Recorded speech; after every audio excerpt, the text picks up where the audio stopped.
Hello friends, कैसे आप सब लोग। Welcome back to my channel. I become a married man in other world के चैप्टर 2 को लेके मैं आ चुका हूँ। फ्रेंड्स, स्टार्ट कर दे बिना किसी बकवास के।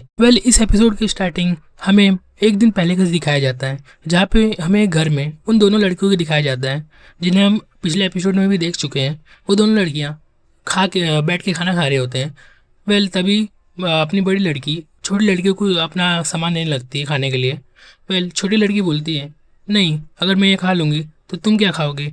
लेकिन तभी बड़ी लड़की बोलती है, जिसका कि नाम हमें बताया जाता है कि रीजे है। रीजे बोलती है कि ये तुम खा लो, मैं कुछ और खा लूँगी।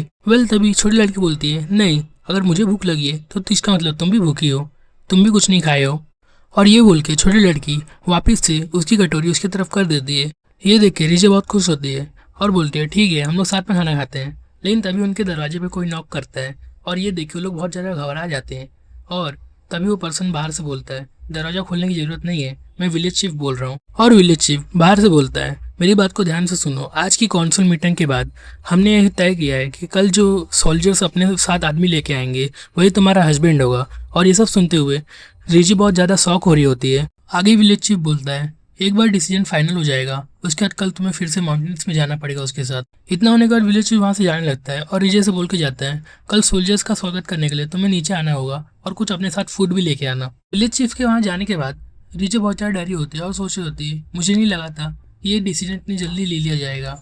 और वो अपने मन में सोच रही होती है, मैं बहुत ज़्यादा डरी हुई हूँ क्योंकि मुझे लग रहा है वो मुझे फिर से पीटेगा और मैं इस सिचुएशन से अब भाग भी नहीं सकती हूँ क्योंकि अब ये चाइल्ड भी मेरे साथ है। चाइल्ड को देखते हुए रिजे सोच रही होती है, भले से हम लोग ज़्यादा समय के लिए साथ नहीं थे लेकिन मैं इस चाइल्ड को अकेला नहीं छोड़ सकती हूँ। और इतना सोच कर उस चाइल्ड की तरफ वो देख के रोने लगती है और इतना देख के चाइल्ड भी उसकी तरफ देख के रोने लगती है। और हमें अब उस समय बाद का सीन दिखाया जाता है जहाँ पे रिजे अकेले बैठी होती है और सोची होती है, क्या मुझे उस नाइटमेयर से फिर से गुजरना पड़ेगा। और ये सब सोच के रिजे उस चाइल्ड की तरफ देखने लगती है जो कि अब सो चुकी होती है और सोच रही होती है, मेरे लिए ही नहीं, इसके लिए भी वही चीज़ सेम होने वाली है। ये 5 साल की बच्ची जिसे मैं जानती भी नहीं, जिसके कि पिता मर चुके हैं, वही मेरे हस्बैंड थे। और वह मेरे हस्बैंड इसलिए बने क्योंकि मेरे फादर ने मुझे बस एक सिंगल रैबिट टेल के लिए उसे बेच दिया। और मुझे अपने मैरिज के पहले दिन ही बहुत बुरी तरीके से पीटा गया, मारा गया।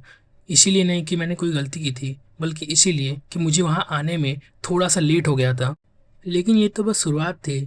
उसके अगले दिन से उसे बस मारी पड़ती, उसे मारा जाता, उसका पति रोज उसे मारता था बिना किसी कारण के।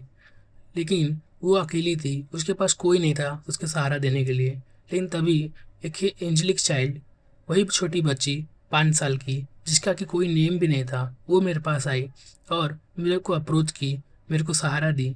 लेकिन एक दिन वो आदमी जंगलों में शिकार करने गया हम लोग को मार उड़ के। लेकिन वो फिर वापस कभी नहीं आया क्योंकि उसकी खबर बस आई कि उसको जंगली जानवरों ने खा लिया और वो मर चुका है।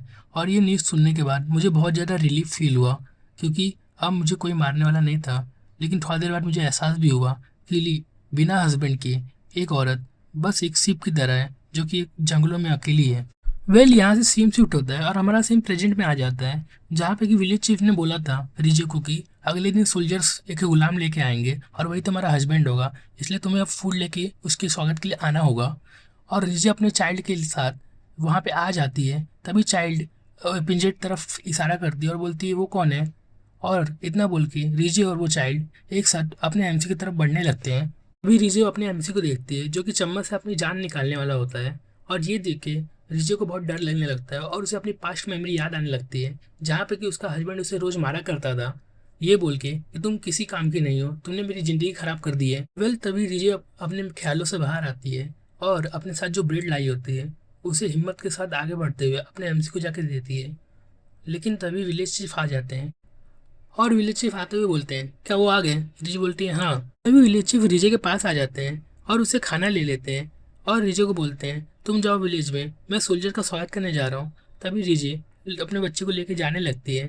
तभी वो प्यारी बच्ची अपने एमसी को देखने लगती है और अपना एमसी तो मस्त में ब्रेड खाने की वो देख रहा होता है और वो ब्रेड खाने ही वाला होता है। तभी कैरेज के अंदर सोल्जर्स आ जाते हैं और अपने एमसी को घसीटते हुए बाहर फेंक देते हैं। यहाँ से सीएम शूट होता है और विलेज चीफ के साथ कुछ सोल्जर्स खड़े होते हैं और उनके सामने अपने एमसी और कुछ और स्लिप्स होते हैं।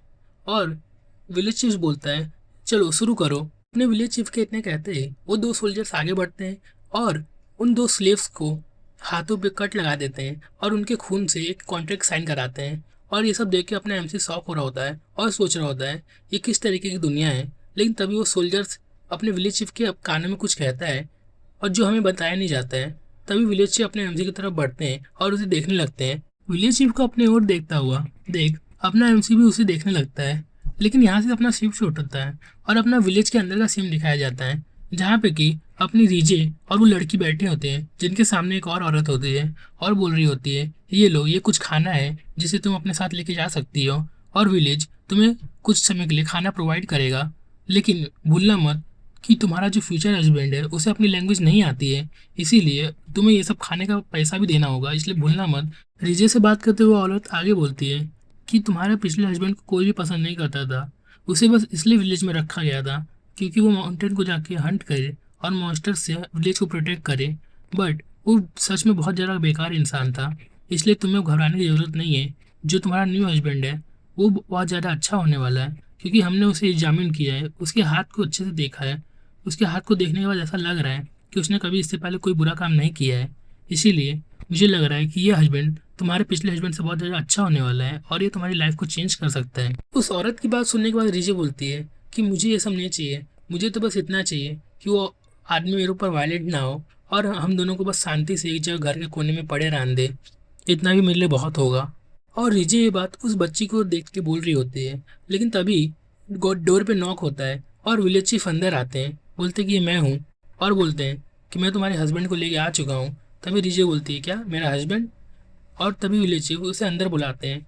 तभी हम अपने एमसी को देख सकते हैं कि वो भी देख के शौक होता है कि ये सब क्या हो रहा है।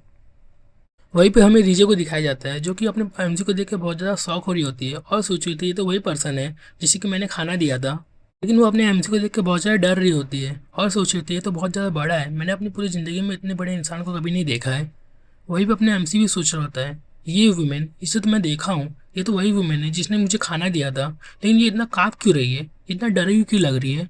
माहौल को देखते हुए विलेज चीफ अपने एमसी का हाथ पकड़ते हैं और बोलते हैं तुम इधर क्यों खड़े हो, चलो मेरे साथ। और इतना बोल के अपने एमसी को रीजे के पास लेके जाने लगते हैं। लेकिन रीजे और वो लड़की बहुत ज़्यादा डर रही होती है अपने एमसी से। तभी विलेज चीफ आगे बढ़ता है और अपने एमसी के हाथ को रीजे के हाथ में डालता है और बोलता है तुम लोग ऐसे क्यों खड़े हो, अब तुम्हारी शादी होने वाली है इससे, इसलिए तुम जाओ और इसका हाथ पकड़ो। लेकिन अपने एमसी को ये सब बातें समझ में नहीं आ रही होती है क्योंकि उस दुनिया की लैंग्वेज उसे नहीं आती है। और इसे एटमोस्फियर को देखते हुए अपने एमसी को सेंटा की बात याद आने लगती है कि कैसे सेंटा ने उसको क्या कहा था कि मैं तुम्हारे लिए एक वाइफ ढूंढूंगा जो कि एक स्नो की तरह प्योर हो और एक ऐसी डॉटर ढूंढूंगा जो अपने फादर की रिस्पेक्ट करे और उनके गाइडलाइंस को फॉलो करे। इतना सोचते हुए अपने एमसी रीजे और बच्ची की तरफ देखने लगता है, जहाँ रीजे को वो एकदम रैबिट की तरह महसूस कर रहा होता है और उसकी छोटी बच्ची को वो एकदम क्यूट सी मैंगूज की तरह इमेजिन कर रहा होता है और सोच रहा होता है क्या वो सेंटा सच में रियल था, क्या मेरी विश पूरी हो गई है और यही मेरी वाइफ और छोटी डॉटर है। सो गाइस चैप्टर नंबर 2 यहाँ पे ख़त्म होता है। वीडियो पसंद आई हो तो चैनल को सब्सक्राइब कर देना, वीडियो को लाइक कर देना और मिलते हैं आपसे अगले एपिसोड में। तब तक के लिए बाय बाय।